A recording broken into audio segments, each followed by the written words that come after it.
ನದಿಯ ಹತ್ತಿರ ಮನೆ, ಅದು ಹೊಯ್ಗೆ ತೆಗೆದು ಎಲ್ಲ ಕರಗಿ ಹೋಗಿದೆ. ಎಲ್ಲ 200 ಮನೆ ಉಂಟು ಇಲ್ಲಿ. ಎಲ್ಲರ ಮನೆಯಲ್ಲಿ ಹಾಗೆ ಎಲ್ಲ ಕರಗಿ ಹೋಗಿ ಯಾರಿಗೆ ಇದು ಇಲ್ಲ, ನಿಲ್ಲಲಿಕ್ಕೆ ಸಾಧ್ಯ ಇಲ್ಲ.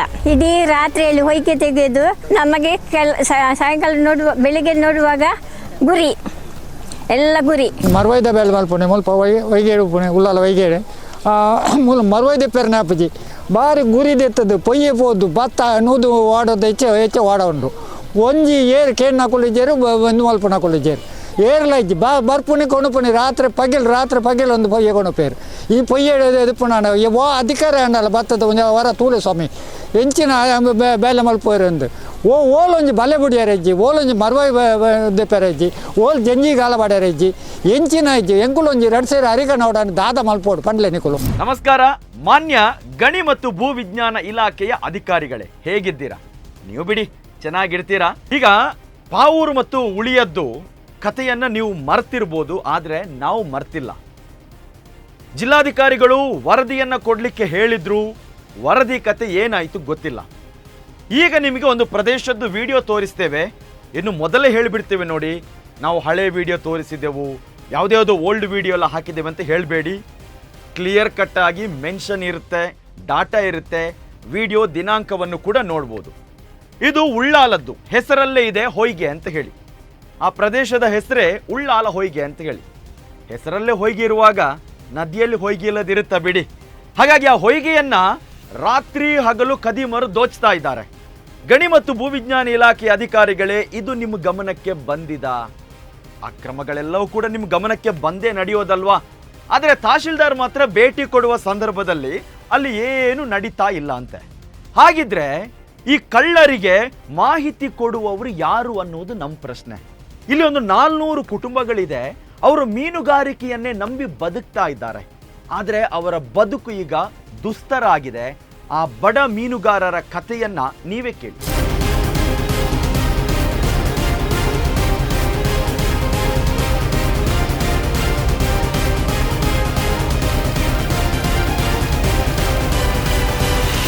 ನಮ್ಮ ಈ ಸಮುದ್ರದ ಅಲ್ವೆ ಬಾಗಿಲಿನ ಹತ್ತಿರ ಸಾಧಾರಣ ಒಂದು 5 ವರ್ಷ ಮುಂಚೆ, ಅಂದರೆ ಒಂದು 15-20 ಎಕರೆ ಜಮೀನು, ಅಂದರೆ ಇದು ಲ್ಯಾಂಡ್ ಇತ್ತು. ಆ ಲ್ಯಾಂಡು ಇದ್ದಿದ್ದರಿಂದ ನಮ್ಮ ಊರಿಗೆ ಅನುಕೂಲ ಆಗ್ತಿತ್ತು. ಅಂದರೆ ಸಮುದ್ರದಿಂದ ಬಂದ ಅಲೆಗಳು ಅದಕ್ಕೆ ಅಪ್ಪಳಿಸಿ ನಮ್ಮ ಊರು ಸೇಫ್ ಆಗ್ತಿತ್ತು. ಆದರೆ ಈಗ ಅದು ಮಾಯವಾಗಿ ಹೋಗಿದೆ. ಯಾಕೆಂದರೆ ಇದು ಎಲ್ಲರೂ ಮರಳು ತೆಗೆದು ಈಗ 2-3 ಮರಗಳು ಉಳಿದಿದೆ ಕೇವಲ. ಈ ಒಂದು ಹೊಯ್ಗೆ ತೆಗೆಯುವ ಮಾಹಿತಿಯನ್ನು ಇಷ್ಟರವರೆಗೆ ಸಭಾಪತಿಯವರಿಗೆ ತಿಳಿಸಲಿಲ್ಲ. ಮುಂದಿನ ಕ್ರಮ ನಾನು ಈಗ ಸಭಾಪತಿಯವರು ಇಲ್ಲಿ ಇಲ್ಲ, ಅವರು ಬಂದ ಮೇಲೆ ಅವರಿಗೆ ಈ ಮಾಹಿತಿಯನ್ನು ನಾನು ತಿಳಿಸುತ್ತೇನೆ.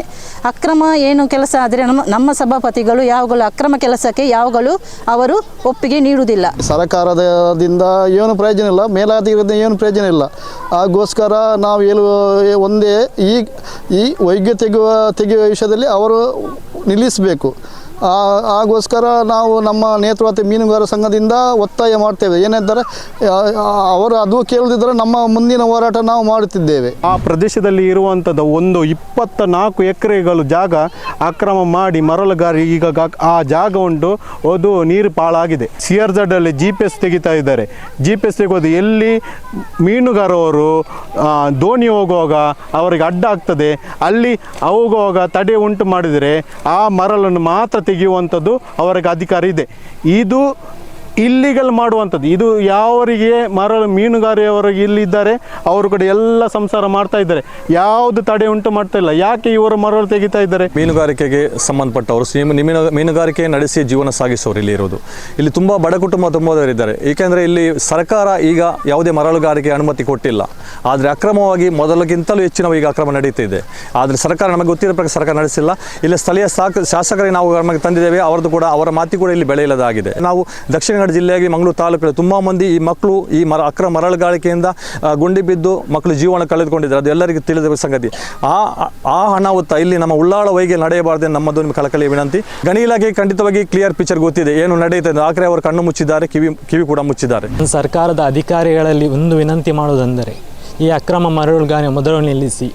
ಯಾಕೆಂದರೆ ಹೀಗಿರುವ ನದಿ ಮುಂದೊಂದು ದಿನ ಆಗಲಿಕ್ಕೆ ನಿಮಗೆ ಮನಸ್ಸಿಲ್ಲ ಅಂತ ಆದರೆ ನೀವು ಮಾಡಬೇಕಾದ ಒಂದು ಕರ್ತವ್ಯ ಅಂದರೆ ಅಕ್ರಮ ಮರಳುಗಾರಿಕೆಯನ್ನು ನಿಲ್ಲಿಸುವುದು. ನಾನು ಬಲಿಗೆ ಹೋಗುವಾಗ 28 ದೋಣಿಯಲ್ಲಿತ್ತು. ನನ್ನೊಂದು ಬಲದ ಪಿ ಸಿ ಹೋಗಿದೆ. ಅಲ್ಲಿ ಯಾರು ಹೇಳ್ತಾರೆ ನಮ್ಮ ಬಲೆಗೆ 1,000 ರೂಪಾಯಿ ಕೊಟ್ಟು 1,000 ರೂಪಾಯಿ ಕೊಟ್ಟು ಬರೋದು ನಾವು. ಅಲ್ಲಿ ಬಲೆಗೆ 12 ಕೊಡ್ತಾರೆ, ಗೌರ್ಮೆಂಟ್ ಕೊಡ್ತಾರೆ, ಸರ್ಕಾರ ಕೊಡ್ತಾರೆ. ಸರ್ಕಾರ ಏನು ಕೊಡೋದಿಲ್ಲ ನಮಗೆ. ಒಂದು ಸರ್ಕಾರ ಕೇಳಿದ್ರೆ ನಾವು ಏನು ಕೊಡೋದಿಲ್ಲ. ಮತ್ತು ಇಲ್ಲಿ ತುಂಬ ಪ್ರಾಬ್ಲಮ್ ಆಗ್ತದೆ.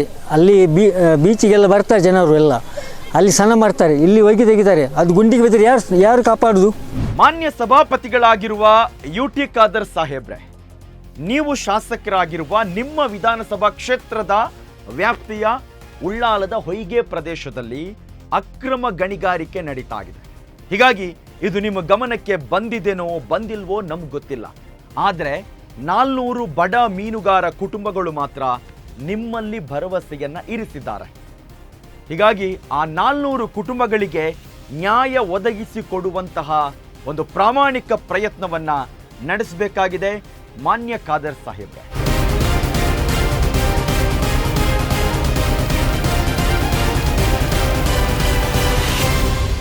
ದಕ್ಷಿಣ ಕನ್ನಡ ಜಿಲ್ಲಾಧಿಕಾರಿಗಳೇ, ಪಾವೂರು ಮತ್ತು ಉಳಿಯಾದಲ್ಲಿ ದ್ವೀಪವನ್ನ ನುಂಗಿ ಅಕ್ರಮ ಮರಳುಗಾರಿಕೆ ನಡೀತಾ ಇದ್ದ ಸಂದರ್ಭ ನಾವು ವರದಿಯನ್ನ ಮಾಡಿದೆವು.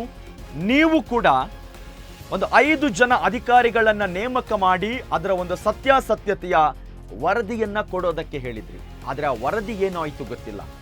ಮಾಧ್ಯಮವಾಗಿ ನಮ್ಮ ಜವಾಬ್ದಾರಿ, ಎಲ್ಲಿ ಜನರಿಗೆ ಸಮಸ್ಯೆ ಆಗ್ತಾ ಇದೆ ಅದನ್ನ ಸರ್ಕಾರ ಮತ್ತು ಜನಪ್ರತಿನಿಧಿಗಳ ಮುಂದಿಡುವಂತಹ ಕೆಲಸ.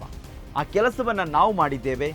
UT ಖಾದರ್ ಸಾಹೇಬ್ರೆ, ಜಿಲ್ಲಾಧಿಕಾರಿಗಳೇ ಮತ್ತು ಅಕ್ರಮವನ್ನ ಮಟ್ಟ ಹಾಕೋದಕ್ಕಿಂತಲೇ ಇರುವ ಗಣಿ ಮತ್ತು ಭೂವಿಜ್ಞಾನ ಇಲಾಖೆಯ ಅಧಿಕಾರಿಗಳೇ, ಉಳ್ಳಾಲದ ಹೊಯ್ಗೆ ಪ್ರದೇಶದಲ್ಲಿ ನಡೀತಾ ಇರುವಂತಹ ಈ ಒಂದು ಅಕ್ರಮವನ್ನ ನೀವು ಮಟ್ಟ ಹಾಕ್ತೀರಾ, ಅಥವಾ ದೈಜುವಳ್ನ ವರದಿ ಸರಿಲ್ಲ, ದೈಜುವಳ್ನವರು ಹಳೆಯ ವಿಡಿಯೋವನ್ನ ಪ್ರಸಾರ ಮಾಡಿದ್ದಾರೆ ಅಂತ ಹೇಳಿ ಮತ್ತೊಂದು ವರದಿ ಕೊಡ್ತೀರಾ?